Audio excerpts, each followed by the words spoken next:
अब एको घड़ी सत्संगत कर ले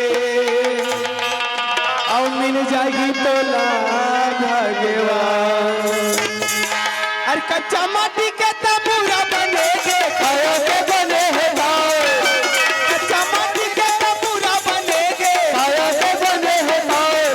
ज्यादा झुंझुर में गरम गुमान सचने खाया के सोले हो गई माटी समान सचने खाया के।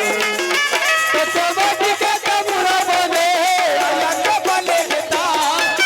कच्चा माटी के तबूरा बने खाया के बने हैं दाल। ज्यादा झुंझुर में गरम गुमान सचने खाया के सोले हो गई माटी समान सचने खाया के।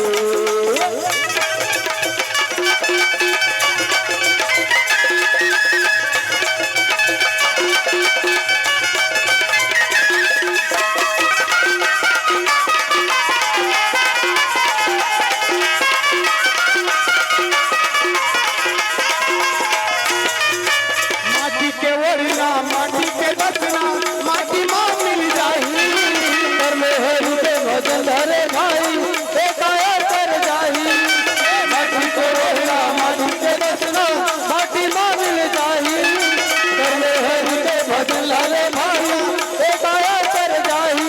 मिले मेरा दिल स्वामीदार सचने आया के सोले हो गई माटी समान सचने आया के सचने आया के सचने आया के सचने